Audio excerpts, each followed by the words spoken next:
Enzo Recto, kalaban ang katiwalian at kasinungalingan, kakampi sa katotohanan at kabutihan.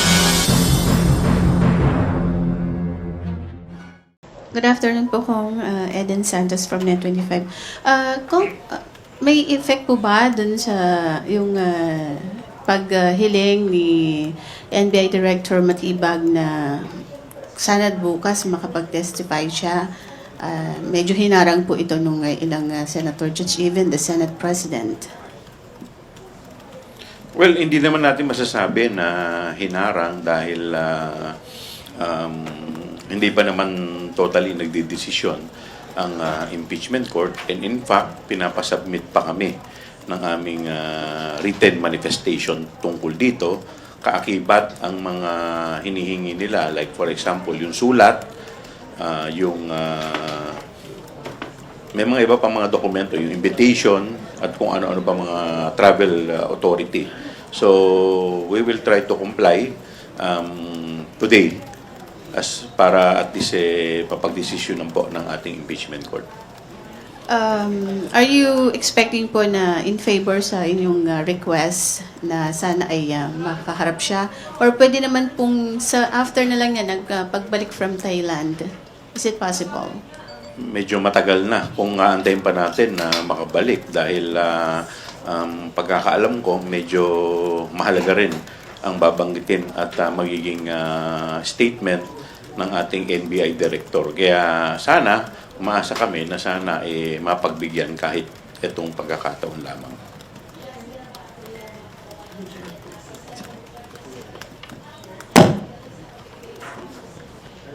Sir, good afternoon. Kanina during the trial, nabanggit po yung pangalan niyo several times by the presiding officer and through the video played as evidence ni yung nabanggit ni Vice President Sara Duterte. How do you feel, sir? Medyo trauma-inducing ba?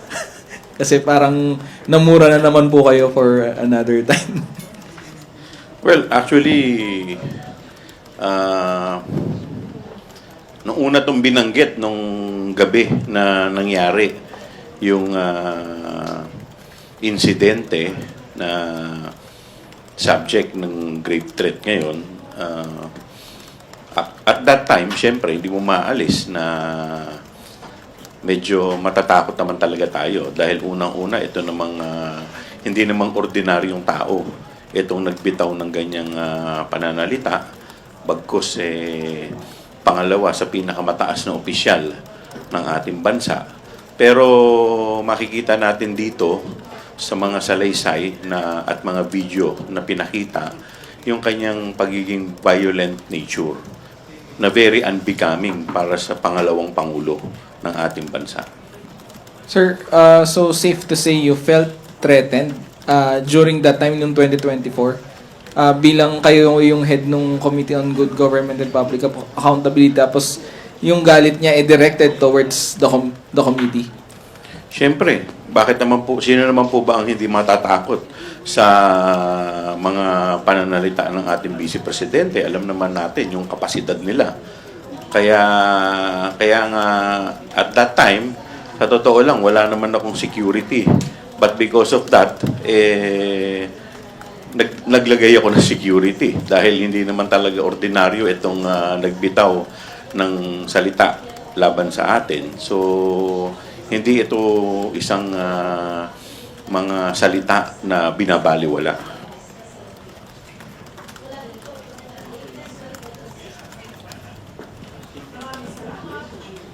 Magandang hapon po, Haji, Brigada. So far, sa mga napanood po natin, ilang beses pong inulit-ulit yung pagmumura. In fact, parang nabanggit 8 times nga daw po, 8 beses po na, and nakita nga daw po na furious, fuming mad, si Vice President when she uttered those words. Sa palagay po ba ninyo, na-satisfy yun at mas na-establish pa yung capability of the Vice President to carry out those utterances at gumawa nga po ng pagbabanta laban po sa Pangulo and sa First Lady and the former Speaker? Well, unang-una, alam naman din natin yung history ng kanilang pamilya In fact, asan ba ngayon yung kanyang ama? Ano ba ang kaso na kinakaharap ng kanyang ama? EJK. So, alam din naman natin yung tinatawag nilang Davao Death Squad. So, lahat ito may kinalaman sa kung ano man yung mga kapasidad nila para gampanan o gawin yung mga banta. Kaya nga, siyempre, itong issue ngayon o itong article na kanilang kinakaharap ngayon, ito ay hindi lang masasabi nating ordinaryong grave threat. So ito ay binitawan ng pangalawa sa pinakamataas na opisyal ng ating bansa against sa Pangulo. So ito ay pagbabanta sa head of the state. No, at saka yung factors po na kinonsider po nila. Palagay po ninyo, nasagot na po yon yung with regards to the context of the yung konteksto po nung pagbabanta po laban sa Pangulo. Maliwanag na maliwanag. In fact, yung binitawan niya, masasabi nga natin na res ipsa loquitur. So, ibig sabihin, the thing speaks for itself. So, hindi na kailangan pang wala naman tinatawag na conditional threat ng mga sinasabi nila. Threat is a threat. Halimbawa, nagbitaw ako ng salita. Pag hindi ka nagbayad ng utang mo, papatayin kita. O hindi ba, pwede mo akong kasuhan din ng grave threat? Much more. Kung ito'y pagbabanta na binibitawan ng mga taong nasa matataas na posisyon at makapangyarihan. In fact, kung maaalala po ninyo, noong nakaraang administrasyon, yung isang tao na nagbanta sa buhay ng dating Pangulo, na alam naman natin walang kapasidad. At alam naman natin wala rin pera dahil nag-offer yata siya ng 50 million. At alam naman natin na wala naman siyang kapasidad na i-implement ito, wala rin siyang kapasidad na ibigay yung pera, and yet, inaresto at kinasuhan. So, ganun ka serious itong pagbabantang to against the President.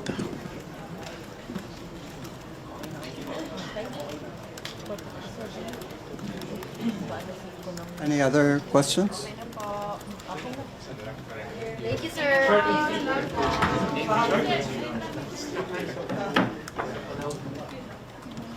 Sir, good afternoon. Ed Sarto po, DZME. So, comparison lang, doon sa first witness, si Mr. Kalilong, compare dito sa second one, si Attorney Lotok, less ang objection ng defense. Anong ibig sabihin nito? As a lawyer and part of the prosecution, matibay ba yung mga inilalatag ng testigo ngayon kaya't hindi nag-object ang kabila? Thank you po. Well, kasi marinig naman ninyo yung naging ruling ng ating presiding officer noong nakaraan kung saan sinabi niya na kailangan medyo mas bigyan natin ng laya, no, yung mga ganitong statement as long as hindi naman matindi yung sinasabi at hindi naman talaga makaka-damage doon sa statement o doon sa kaso, siguro may mga objection talaga na dapat pinalalagpas na dahil ito'y hindi naman ganun makaka-apekto. Concludes our press briefing. Ay, isa pa. Sorry, sir. May pahabol pa. Po. Kung sa pagtatanong kanina ni Senator Tulfo, ang sagot ni Attorney Lotok that you have a airtight case. So ano pong reaction dito ng prosecution? Well, lalo lang nagpapatibay yung aming kaso dahil unang-una kailangan nating ilagay sa isip na itong impeachment case ay hindi ito kagaya ng criminal case na kailangan yung ebidensya ay matibay na matibay hanggang dulo. So ito ay hindi lamang yung bigat ng pagpapatunay hindi mo po pwede ikumpara sa criminal case. With more reason, nung sinabi pa at sinagot ni Attorney Lontok na airtight yung kaso. So, di lalo lamang mas tumibay yung aming ebidensya.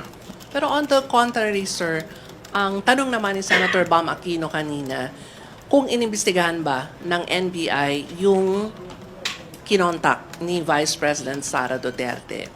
Pero ang sabi nila, up to now, hindi nila mahanap. Makaka-apekto ba ito sa bigat ng kaso? Sa ilalim po ng Article 4. Thank you, sir. Unang-unang pinag-uusapan dito yung binitawan na kaso at hindi naman yung issue ng assassin. So walang kinalaman yung assassin dito sa pagbabanta. Dahil pwede namang matuloy yung pagbabanta kahit namang walang assassin. So ang pinag-uusapan dito sa grave threat ay yung binitawan at yung bigat na binitawang salita at pagbabanta ng ating Vice Presidente. Kung pahabol lang po, yung kanina na parang kinuha yung notes nung testigo ni Attorney Season, ito po ba'y nagpapatunay nung sinasabing scripted yung mga sagot ng testigo? Hindi. Dahil sinabi naman ni presiding judge kung yan kasama nung report ninyo At sinabi naman niya, kasama naman ng report. At hindi naman tinutulan nung defense. Bunyog, bunyog, halikan na kasama ka. Bunyog, kapag buklod ay may pag-asa. Luzon, Visayas, Mindanao, isa ang pananaw. Sa bagong Pilipinas ang bunyog isisigaw.